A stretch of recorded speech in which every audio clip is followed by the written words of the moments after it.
again, over time you'll be more familiar with these numbers, but theta is equal to 5 pi over 3. I'm going to multiply it by 180 degrees over pi, which is what's called a unit conversion factor. Pi's would cancel. 3 goes into 180 60 times, so it's going to be 5 times 60, which is 300 degrees. You could also convert this to revolutions. Let's go through that. So in every one revolution, there are 2 pi, all right? Pi's would cancel off. What are you going to get there? You get 5/6 of a revolution. All right, I want to point out where these are written for you. They're written over here for you. So again, 5 pi over 3 is identical to 300, is identical to 5/6 of a revolution.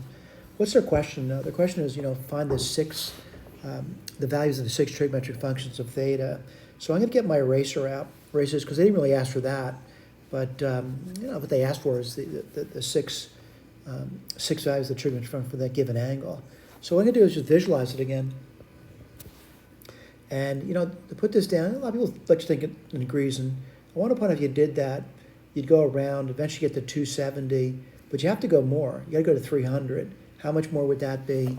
That would be 30 degrees more. So the reference over here, and this is what we call a reference, it's an acute angle between 0 and 90.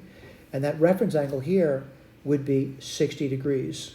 And you should be well aware of what a 60-degree triangle would look like. That would be root 3. By the way, this is 60. This would be 2, and this would be 1. Now, granted, it might take some head turning to do this, but it isn't that bad. For example, I could say R here is 2. I'm looking at this, and kind of looking at it, I got to get the X and Y. I hope you realize the X coordinate has got to be a positive number, and it actually corresponds to the number 1. And what is the Y going to be? It's a negative number. It's minus root 3. All right.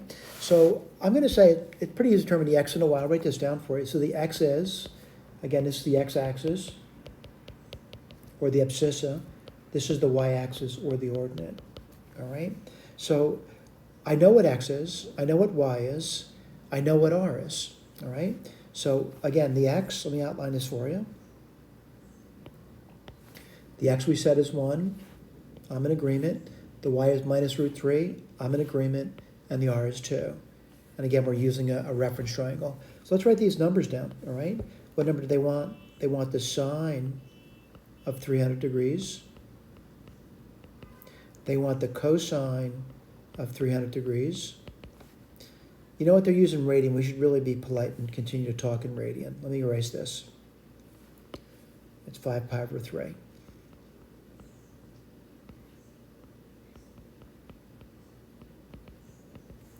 And that tangent.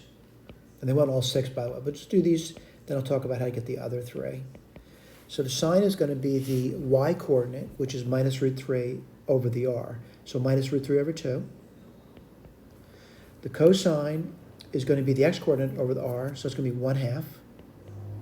And the tangent is going to be the y coordinate over the x coordinate, so just minus root 3. I'm going to write their reciprocals down. The cosecant of 5 pi over 3.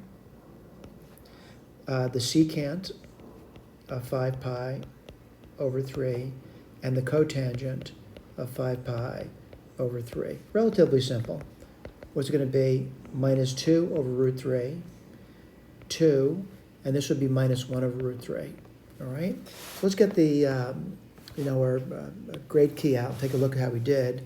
And the sine of theta, they're just using theta as a generic because it's this over here. You don't have to keep rewriting it again. I like to write it over sometimes. But minus root 3 over 2, I got that. 1/2, got that. Minus root 3, I got that. The cosecant, minus 2 over root 3, got that. The secant, you got it to be 2. And the cotangent, minus 1 over root 3. All right? Now, granted, a lot of students want to rationalize the denominators over here. Let me go through that with you. Multiply top and bottom by root 3. There's nothing wrong with doing that. You would get minus root 3 over 3. Same thing over here, root 3 over root 3. That's what you did in Math 100. Minus 2 root 3 over 3. And that's fine if you want to do that. I tend to leave things where it's easiest for me to write down, by the way, which is my initial answer. Thank you.